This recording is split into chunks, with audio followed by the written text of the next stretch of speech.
नमस्कार दोस्तों, welcome back my YouTube channel. कैसे हो आप लोग? उम्मीद करता हूँ आप सब अच्छे होंगे, बढ़िया होंगे। स्वागत है आपका एक और नई स्पेशल वीडियो में। आज की इस वीडियो में हम 15 एमसीक्यू क्वेश्चन को करने वाले हैं, जो आरआरबी फार्मासिस्ट और आईसीएमआर फार्मासिस्ट और अलग अलग एनएफएल फार्मासिस्ट, अलग अलग कंपटीशन जो एग्जाम है उसमें आए हुए हैं। प्रीवियस ईयर क्वेश्चन है ये, तो वो डिस्कस करने वाले हैं। सबसे पहले जो है आपकी डिस्प्ले पे है, देखो कि for parental preparation in glass container minimum area required is, के पेरेंटल प्रिपरेशन के मतलब ग्लास कंटेनर में पेरेंटल प्रिपरेशन के लिए मिनिमम एरिया कितना चाहिए। तो चारों आंसर जो है आपकी, मतलब चारों जो आंसर हैं इनके दे रखे हैं आपकी डिस्प्ले पे, इनमें से कोई एक आंसर जो है करेक्ट है।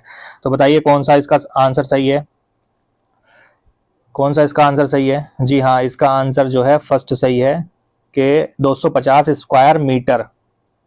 ठीक है, उसके बाद अगला क्वेश्चन इसमें थोड़ा डिस्कस करना है। Parenteral preparations are defined as solution, suspension, emulsion for injections, infusion powder for injections, infusion gels for injections and implants. They are sterilized preparation intended to the administration directly into the systemic circulation in human body and animal. ठीक है, उसके बाद में अगला question है MCC is regulatory body of. MCC एक regulatory bodies है, MCC एक रेगुलेटरी बॉडीज है, किसकी है? ये है साउथ अफ्रीका की। किसकी है? साउथ अफ्रीका की।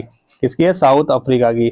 उसके बाद अगला क्वेश्चन है in state pharmacy council all following are ex officio member accept.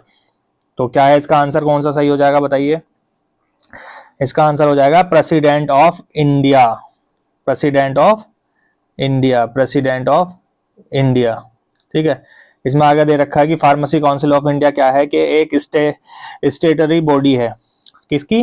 Government of India की।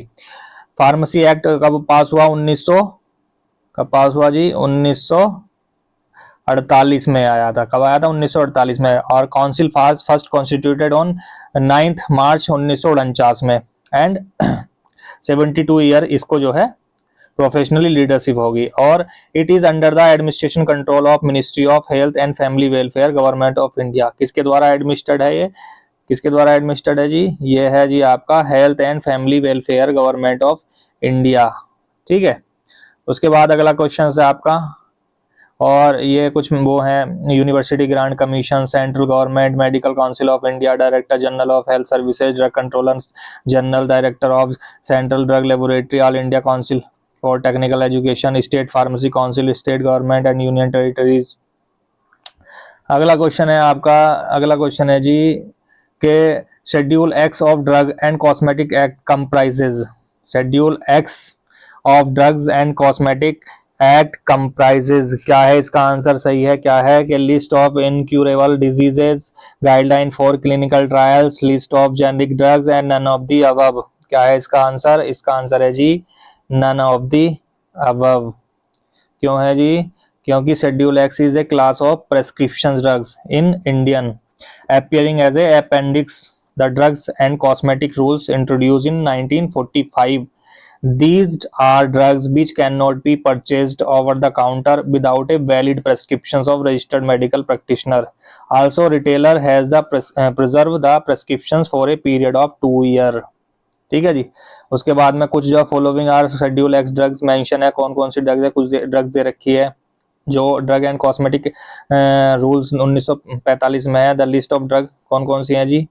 ये है ड्रग आपकी बारबिटॉल, साइक्लो बारबिटॉल्स, और ये डेक्सामीथेनिन एंड कीटामाइन, मेप्रोवामेट, ये सारी बहुत सारी ड्रग्स आपकी दे रखी हैं जो शेड्यूल एक्स के अंदर आती हैं। उसके बाद में अगला क्वेश्चन है, अगला क्वेश्चन है जी आपका कि as per D and C act schedule N is related with. As per D and C act जो शेड्यूल एन है वो किससे रिलेटेड है? बताइए किससे रिलेटेड है, किससे रिलेटेड है बताइए। चार आपको आंसर दे रखे हैं, इनमें से कौन सा सही है? Schedule D and C act schedule N is related with, किससे रिलेटेड है जी? List of minimum equipment for efficient running pharmacy.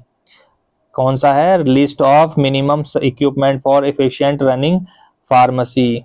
इसका सी आपका सही हो जाएगा। उसके बाद अगला क्वेश्चन है as per D and C schedule F F is related with, schedule F F is related with किससे, किससे है रिलेटेड जी, ऑप्थेल्मिक प्रिपरेशन से, किससे, ऑप्थेल्मिक प्रिपरेशन से। उसके बाद अगला क्वेश्चन है which of the following is prohibited to be imported, क्या है इसका, है जी आपका मिस ब्रांडेड ड्रग, क्या है, मिस ब्रांडेड ड्रग्स। उसके बाद अगला हो जाता है Hatch Waxman act is related to, Hatch Waxman act related to किससे है, Hatch Waxman related is related to किससे, spurious drugs act, Hatch Waxman act formerly known as drug price competitions and patent term restorations act is 1948 US federation law, ठीक है, ये हो गया आपका। अगला है the first edition of Indian pharmacopoeia was published in the year, कौन से ईयर में जो है फर्स्ट इंडियन फार्माकोपिया का फर्स्ट एडिशन आया था, बताइए कौन से उसमें आया था, ये आया था जी आपका 1955 में, कब आया था, 1955 में। ये क्वेश्चन बहुत इंपॉर्टेंट है, क्या है कि first editions of Indian pharmacopoeia was published 1955, और कब कब कहाँ कहाँ कौन कौन से आए हैं वो भी देख लेते हैं। तो इंडियन फार्माकोपिया क्या है, एक ऑटोनोमस इंस्टीट्यूट है ministry of health and family welfare का, ठीक है, फैमिली वेलफेयर का क्या है, ये एक इंस्टीट्यूट है ministry of family health and family welfare का, ठीक है। मतलब कि इसके अंदर क्या है कि आगे लिखा है welfare which standards for the all drugs that is manufactured sold and consumed in India, जितनी भी ड्रग जो है मैन्युफैक्चर्ड हो रही है, सोल्ड हो रही है एंड कंज्यूम हो रही है, उनका जो है एज ए स्टैंडर्ड इसमें लिखा हुआ है, ठीक है। The set of standard are published under the title Indian pharmacopoeia IP which has been modeled on the historical follow from the British Pharmacopoeia, the standard that are effect since 1 दिसंबर 2010, ठीक है, वो सारी चीजें इसमें लिखी हुई हैं। उसके बाद में एडिशन कौन कौन से हैं, तो देखो फर्स्ट एडिशन मैंने बताया आपको, फर्स्ट एडिशन आया था 1955 में, सेकंड एडिशन आया 1966 में, थर्ड एडिशन आया 1985 में, एंड फोर्थ इज ए 1996, फिर फिफ्थ आया 2007 में, फिर सिक्स आया 2010 में, सेवंथ आया 2014 में, एंड एट आया 2018 में, और फिर नाइन्थवा जो चल रहा है 2022 में, ठीक है जी। उसके बाद अगला क्वेश्चन है the coca opium and hemps comes under, बताइए कहाँ के अंदर आती है, बताइए कहाँ के अंदर आती है, ड्रग्स जो है किस चीज के अंडर आती है। Coca opium and hemps comes under किसके, कैसी ड्रग है ये है डेंजरस ड्रग, कैसी ड्रग है ये, डेंजरस ड्रग एक्ट के अंदर आती है। उसके बाद अगला क्वेश्चन है pharmacy council of India reconstituted, बताइए रिकॉन्स्टिट्यूटेड कितने साल में ये जो है रिकॉन्स्टिट्यूट होती है, तो आपको सभी को पता है 5 ईयर, एवरी 5 ईयर के अंदर।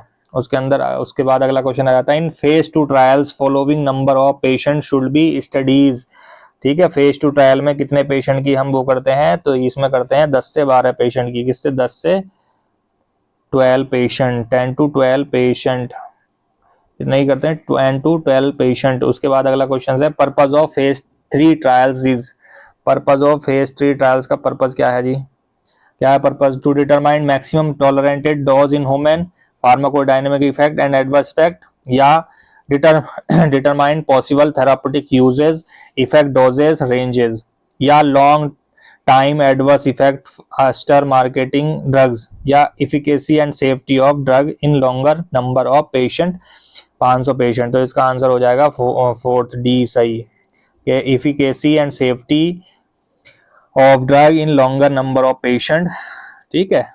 उसके बाद अगला क्वेश्चन आ जाएगा आपका standard for mechanical contraceptive comes under schedule as per D and drug and cosmetic act, under drug and cosmetic act इसका हो जाएगा R1, क्या हो जाएगा बी क्वेश्चन R1।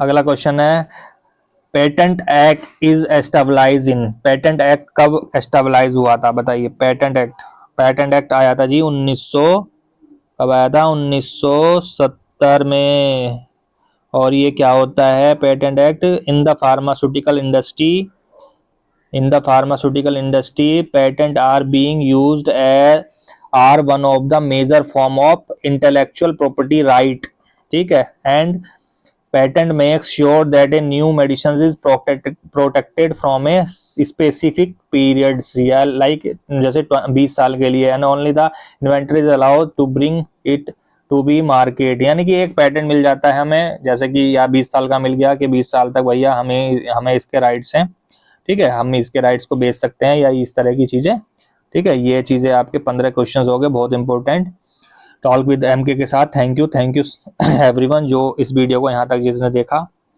और हमें जो है थोड़ा गाइड करिए हम किस तरह की और वीडियो बनाएं आपके लिए जो हेल्पफुल रहे। Thank you, bye, take care.